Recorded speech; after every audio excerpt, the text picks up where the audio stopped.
I am in Gardiner, Montana at the Roosevelt Arch. This is the northern entrance to Yellowstone National Park, and this arch was dedicated by President Theodore Roosevelt. This is the most historic and grand entrance of any national park, and something like the Roosevelt Arch would never be built again, so it is one of a kind. Gardiner was the most popular entrance to Yellowstone a century ago, but not so much anymore. This archway was built when the Army was still 5 miles away at Fort Yellowstone. They thought there needed to be some grandeur at the entrance, so they started constructing this arch in 1903. When the arch was partially built, President Theodore Roosevelt was visiting Yellowstone, and he agreed to dedicate the arch and give a speech here, attended by thousands. This is the cornerstone laid by President Roosevelt in 1903. I'm not sure what this is, but it's still hanging on. The plaque that says, "For the benefit and enjoyment of the people," is a quotation from the 1872 legislation that established Yellowstone National Park.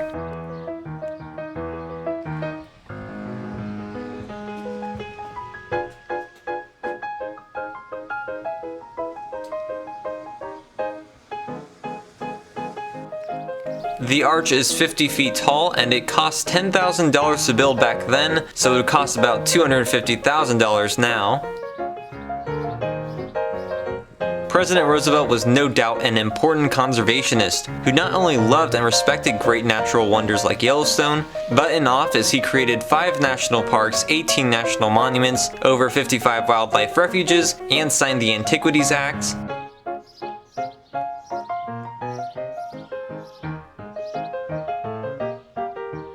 Theodore Roosevelt never visited Yellowstone again after his 1903 trip, so he never saw the arch completed. Electric Peak there is 10,992 feet tall, the 6th tallest mountain in Yellowstone. Now I'm going to take a quick look around the town of Gardiner, Montana along the historic North Entrance Road. There's an original road marker. This was the gateway to Wonderland, as the Northern Pacific Railway had a station right here.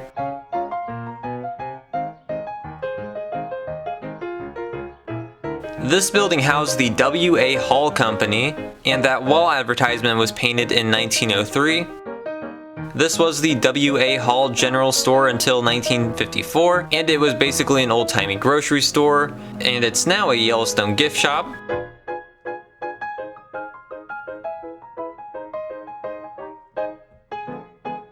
Gardiner is still a tourist town with lots of gift shops lining the old entrance road. Now we're going to head into the park and explore the history of Mammoth and Fort Yellowstone. Now we're here on the grounds of historic Fort Yellowstone at Mammoth. I'm going to go in the Albright Visitor Center. This original 1909 Fort Quarters building was named after Horace M. Albright, the second director of the National Park Service. Here's an old geological survey marker. There's also some petrified wood. Fort Yellowstone is designated a National Historic Landmark. This is one of the better national park visitor centers, first off because they have some real taxidermy of Yellowstone wildlife. There's a mountain cougar. Those guys are screwed.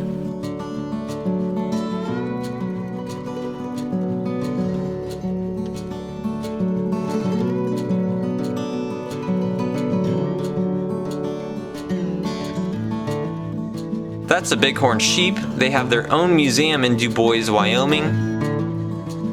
This guy's about to get pounced on by a wolf. I'm sure the squirrels are happy about the reintroduction of the wolf. There's a beaver. And that's a freaking bald eagle. That's one of the original fireplaces. They have some examples of Yellowstone Geyser Center, which fell off one of the geothermal features, some chert and obsidian arrowheads made by Native Americans.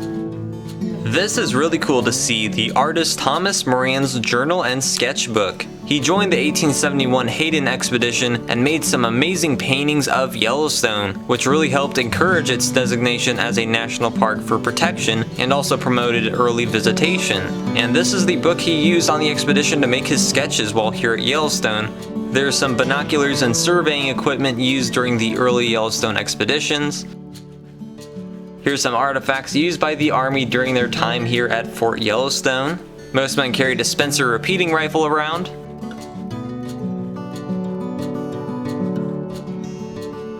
The bathroom has some bear tiling, that's cool. And Yellowstone is, or was before the US pulled out of UNESCO, a UNESCO World Heritage Site. From the fort you can see all of the Mammoth area, which is where the fort was built. It is a very short distance from the Mammoth Hot Springs, one of the geothermal highlights of the park, and I have a separate video on that. But now we're going to walk around historic Fort Yellowstone. These are original officers' quarters from the 1890s and early 1900s. The US Army administered Yellowstone National Park for quite a while, because in 1872 when it was established, there wasn't a National Park Service. Immediately after its designation, people were just coming into the park, hunting, destroying the natural features, and taking souvenirs, and the civilian superintendents didn't have the resources to stop it, so the Army was called in 1883 to defend the Yellowstone, and they stayed here at the fort for about 30 years. They originally had a little camp at the base of Mammoth Hot Springs, then in 1890 they got money for a permanent post. This is the guardhouse, built in 1891. It's the oldest building of the fort, and every visitor used to have to check in here. This is the last structure built here, the 1913 chapel. It is still in use today. In 1910 there were 324 soldiers stationed here, and they had to keep the entire park in order. The Army moved out in 1916, replaced by the National Park Service, and the fort is still the administrative headquarters of Yellowstone National Park. This was the new guardhouse, and it's still used as the Yellowstone Jail. If you punch a bison and live somehow, you'll get thrown in here.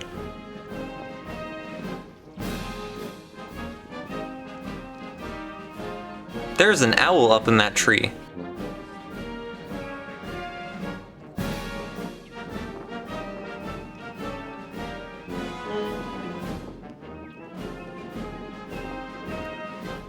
These are the 1897 cavalry barracks.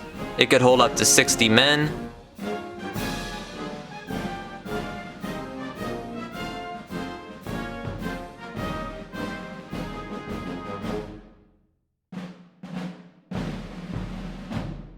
The 1905 Post Exchange. This building used to have a reading room, canteen, and barber shop.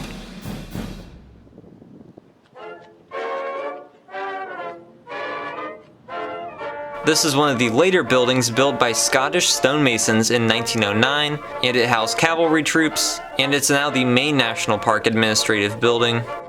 This is the 1936 Yellowstone Main Post Office. It's a pretty nice place. One thing that's really cool about Fort Yellowstone is that there's a herd of elk that love hanging around here, and they are out this evening.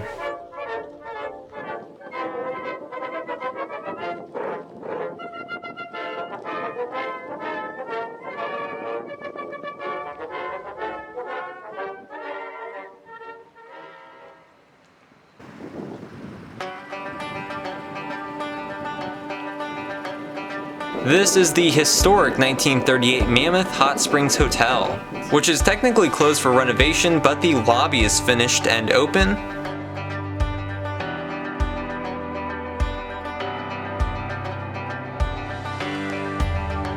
This is a beautiful copper and shell water fountain crafted by Elizabeth Eaton Burton around 1910, and they don't really know how this got in the lobby back in the 1930s, but it's still amazing.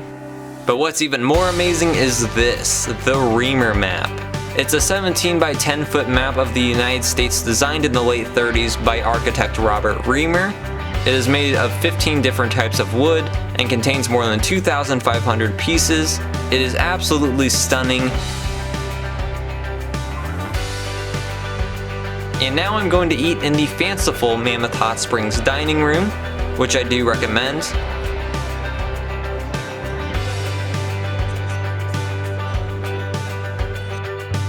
The elk are still out chowing down on some grass. They do seem friendly, so I'm gonna get uncomfortably close to them to get some good shots.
I'm now a good ways east of Mammoth at the Roosevelt Lodge.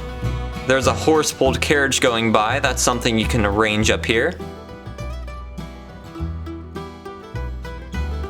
This is the main Roosevelt Lodge building, built in 1919, and this structure along with the surroundings were themed to be like staying at a dude ranch, which is a vibe it still gives off 100 years later. This location is close to a campsite used by Presidents Chester A. Arthur and Theodore Roosevelt, and it was named after Roosevelt in commemoration of his 1903 visit. It is a really nice place to stay.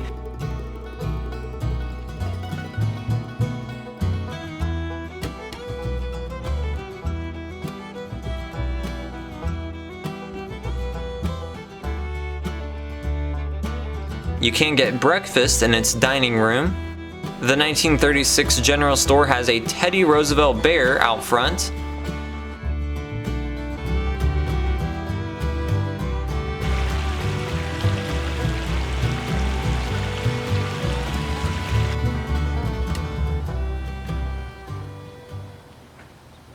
And I'm staying in this old cabin. So this is the cabin. And luckily, it does have a toilet. I don't have to use an outhouse tonight. Yay!